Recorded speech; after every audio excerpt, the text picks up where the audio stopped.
মা দরজার কোণে বসে অপেক্ষা করে, এমন অপেক্ষা করার ভাবে সেই যুবতী আর কেউ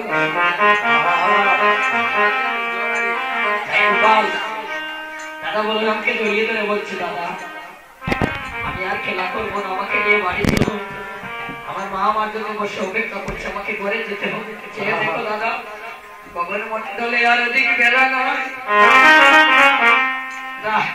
এটা শুধু জীবনের বেলা, এটা শুধু গগনের বেলা গো মা, এটা আমাদের জীবনের বেলাও বটে। চেয়ে দেখো মা গগনের বেলা নয়, রাত আসছে, যেতে হবে।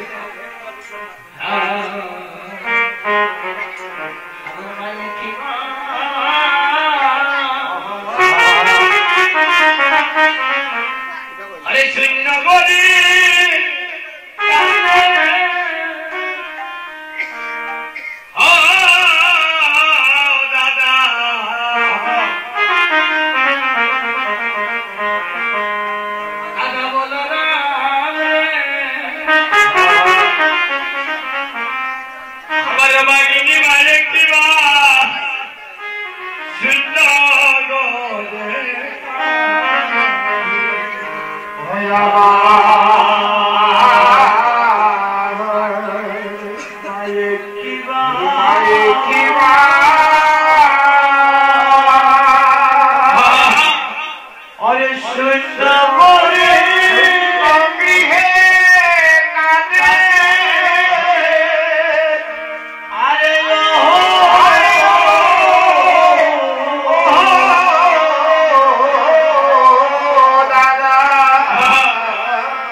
কেঁদে কেঁদে বলছেন জগৎবাসীকে শিক্ষা দেওয়ার জন্য ভগবান হয়ে কেন লীলা করলেন, ভগবান হয়ে কেন বুঝতে গেলেন, ভগবান হয়ে কেন আসবার জন্য কাঁদছেন। আমি যদি কর্ম না করি এই জগতের কেউ কর্ম করবে না। আমি যদি মাকে প্রাধান্য না দেই, আমি যদি মাতৃ সেবা করি না, জগতের কেউ মা বলে চিনবে। হরি হরি শ্রীরাম শ্রীরামকে সঙ্গে নিয়ে শ্রীরামের কাছে গিয়ে কেঁদে কেঁদে বলছে, শ্রীরাম আদি যমুনার তীরে কানাই अब सीता में लहिया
সকালবেলা আসবার সময় তোমাদের কাছে অনেক বিনয় করে বলেছিলেন সকাল সকাল আমরা ঘরে চলে মা যশোমতী সকাল সকাল কেন বললেন?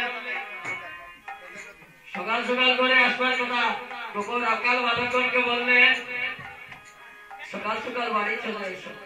কেন বললেন? সকালে সকালে এসো, সকালে সকালে এসো, সকালে সকালে এসো, সকালে সকালে এসো, সকালে কৃষ্ণ ভজন হয় না, সকালে সকালে এসো, সকালে কৃষ্ণ ভজন হয় না, সকালে সকালে এসো, সকালে কৃষ্ণ ভজন হবে না, সকালে সকালে এসো, সকালে কৃষ্ণ ভজন হবে না, সকালে সকালে এসো, সকালে কৃষ্ণ ভজন হবে না, সকালে সকালে এসো।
এই এই পশুগণকে বন্ধন করে নিশ্চিত সিদ্ধ দেহ নিয়ে যেতে হলে আগে আচার খেতে হবে, তাদের রুচি আসতে হবে, জীবেও দয়া করতে হবে।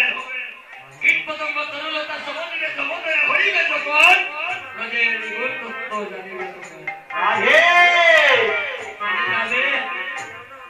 যেতে হলে দেহটাকে সাজাও। এই দেহের ভিতরে যত পশু আছে তাদেরকে কৃষ্ণের নিয়মে কৃষ্ণের রশিতে বন্ধন করতে হবে, আচার খেতে হবে। কেমন আচার? নামের রুচি আসছে, প্রসাদ খেতে হবে। প্রসাদ যখনই কৃষ্ণপ্রেমের প্রসাদ, কৃষ্ণ নামের প্রসাদ যখন আহার করবো, ধীরে ধীরে নামের রুচি হবে, জীবে দয়া হবে, বৈষ্ণব সেবন হবে। আর সমস্ত ইন্দ্রিয় প্রজাগণ কৃষ্ণেন্দ্রিয় চিকিৎসা রশিতে বন্ধন হয়ে তারা প্রস্তুত হয়ে যাবে। তাই বললেন এই যতদিনও বলছিলেন তারা দূর দূর বনে চলে গিয়েছে, তাদেরকে যত্ন করে তবেই তো যাবো। তাহলে এই দেহের ভিতরে যত পশু আছে তাদেরকে বন্ধন করুন, কখনে আর বেলা লাগবে না। ডাক আসছে, ডাক্তার, কার ডাক? ডাক যোগতার, ডাক্তার। অসুস্থ পিতা ঘরের মধ্যে বসে বসে চিৎকার করছে, জীবনের অন্তিম কাল, কাকে নিয়ে আসবো? ডাক্তার, ডাক যোগতার, ডাক্তার, ডাক যোগতার। কার ডাক এসেছে? ডাক্তার বাবু ঘরের ভেতরে প্রবেশ করে হাত দিয়ে বললেন, ডাক্তার বাবু যাওয়ার বেলা